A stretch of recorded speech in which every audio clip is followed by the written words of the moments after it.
안녕하세요. 재정하기 연구소 서호성입니다. 반갑습니다. 지난 시간에는 피구세의 개념에 대해서 알아보고 몇 가지 간단한 문제풀이를 봤습니다. 피구세란 환경오염과 같은 부정적 외부 효과를 일으키는 사용주체에게 비용을 부담하게 하는 세금이라고 했죠? 다시 한번 기억해두고 넘어가면 좋을 것 같습니다. 자, 오늘 두 번째로 배워볼 개념은 진위계수인데요. 양극화라는 말 한 번쯤은 들어보신 적이 있을 겁니다. 이 양극화가 경제와 맞물리면 빈부격차와 같은 문제가 되고, 그렇다면 이 소득의 불평등을 어떻게 측정하고 분석할까요?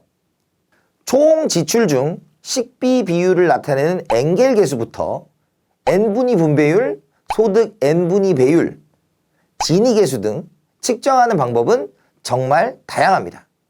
이번 시간에는 이 중에서도 가장 보편적으로 사용되는 진위계수를 통해 불평등지수가 무엇인지 알아볼 텐데, 지금부터 저와 함께 연구해 보시죠.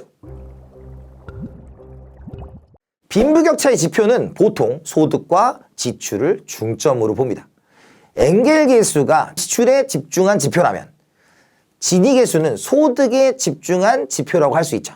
즉 엔겔계수가 소비 지출액을 본다면 진위계수는 얼마를 벌고 있느냐, 이게 중점입니다. 최근 코로나19 확산으로 인해 많은 사람들의 경제활동이 위축됐죠. 주변에서도 좀 많이 보이고 있는데, 소비자들의 지출이 줄어드니 당연히 자영업자들의 소득은 줄어들고, 자연스럽게 자영업자들은 전체적으로 비용 절감에 들어갔습니다. 그 과정에서 슬프게도 직원, 아르바이트 등 많은 사람들이 일자리를 잃게 됐죠. 지출의 감소가 소득의 감소로 이어지고 또다시 지출이 줄어드는 계속 악순환이 생긴 겁니다. 국제통화기금 IMF는 과거 전염병 유행 당시 세계적으로 진위계수가 높아졌다고 말하며 이번 코로나 사태 이후에 경제 전망도 밝지 않다고 이야기했습니다. 대체 진위계수와 경제는 어떤 상관관계를 가지는 걸까요? 여기서부터 중요하니 집중해서 따라오세요. 진위계수는 이론적으로 0에서 1 사이의 수치를 나타냅니다.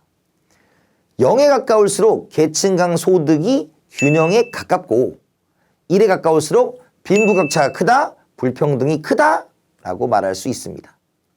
숫자만 보면 이게 어디서 산출되는지, 무엇을 의미하는지 알기가 어렵죠. 진위계수는 로렌츠 곡선이라는 그래프에 기반을 두고 있어서 이 로렌츠 곡선을 먼저 볼 필요가 있습니다. 로렌츠 곡선은 소득 분포의 불평등도를 측정한 곡선으로, 휘어진 폭이 가파를수록 그 사회는 빈부격차가 높고, 휘어진 폭이 완만할수록 빈부격차가 적다고 표현합니다. 그래서 우리가 가로축은 인구의 누적 비율이고요, 세로축은 소득의 누적 비율이니까 모두 평등한 경우에는 누적이 같아집니다. 따라서 대각선이 완전 평등선이고요, 완전 불평등한 경우에는 한 명이 다 가지기 때문에 하층으로부터 시작해서 상층에서 쫙 올라가는 개념으로 보시면 될 것 같습니다. 그래서 불평등 면적인 알파와 나머지 면적 베타를 가지고 알파 플러스 베타분의 알파로 구하는 것이 우리가 진위계수입니다. 진위계수의 면적을 구체적으로 어떻게 하는 건 아니고요, 원리를 가르쳐 드린 겁니다. 정리하면 우리가 0과 1 사이의 값을 가지며 0일수록 평등하고 1일수록 불평등하니까 작을수록 좋다는 것이 진위계수의 결론입니다. 소득 불평등 정도를 나타내는 진위계수가 어떻게 기출문제에서 나오는지 한번 살펴보겠습니다. 2017년도 54회 21번 문제입니다. 소득 불평등도 지수에 대한 설명으로 옳지 않은 것은 입니다. 애킨슨 지수는 소득 분배에 대한 사회적 가치 판단에 따라서 크기가 달라진다 라고 되어 있습니다. 사회적 가치 판단은 우리가 균등분배 대등소득이라는 개념을 배우시게 될 거예요. 그래서 애킨슨 지수는 사회적 가치 판단에 따라서 달라지고, 결론은 진위계수와 마찬가지로 0과 1 사이의 값을 가지며 0에 가까울수록 소득 분배가 잘 되어 있다 볼 수가 있습니다. 맞는 선지고요. 2번 로렌츠 곡선 하위 몇 %에 속하는 사람들이 전체 소득에 차지하는 비율을 나타내는 점들의 궤적이다. 그래서 점을 딱 찍은 거죠. 그래서 하위부터 상위까지 얼만큼 갖고 있는가 점을 찍어서 누적된 점을 찍어서 연결한 것이 로렌츠 곡선입니다. 3번 지니계수는 로렌츠 곡선을 이용해서 계산할 수 있다. 아까 표로 설명해 드렸고요. 4번째 지니계수는 전체 인구의 평균적인 소득 격차의 개념을 활용하고 있다. 이 개념은 아까 0부터 100까지 인구의 누적 비율을 모두 사용하기 때문에 평균적인 소득 격차를 사용할 수 있다는 것이고요. 다만 우리가 이제 5분위 배율, 10분위 분배율 여기서는 상위 몇 %, 하위 몇 %를 쓰기 때문에 전체를 사용한다고 말을 하지는 않습니다.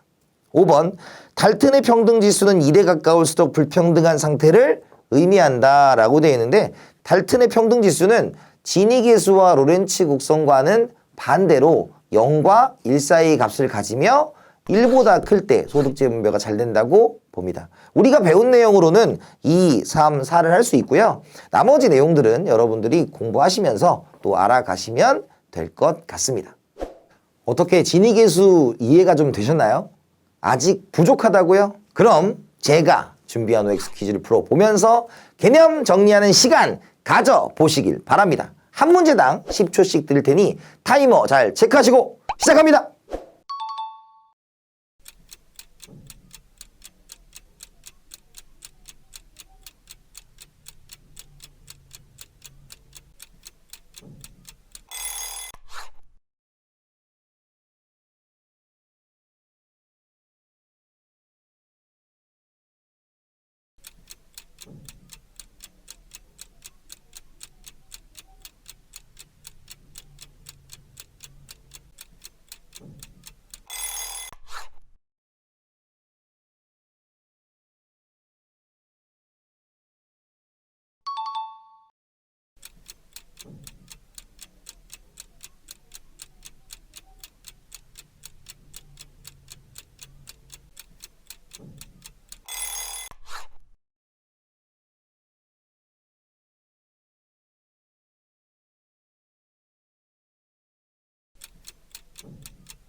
오늘은 지니계수를 설명하며 로렌츠 곡선, 수치 등등 좀 어려운 얘기를 했습니다. 경제순위, 소득 등도 물론 중요하죠. 하지만 우리나라보다 1인당 소득은 적지만 국민행복지수는 높게 나온 국가들을 보면서 어쩌면 눈에 보이는 것이 행복이 모두 다는 아닌 것 같습니다. 저는 더 재미있고 다양한 이슈를 가지고 또 찾아오도록 하겠습니다. 그때까지 구독과 좋아요 해주시고 또 기다려주시면 감사하겠습니다. 지금까지 재정하기의 연구소 서호성이었습니다. 감사합니다.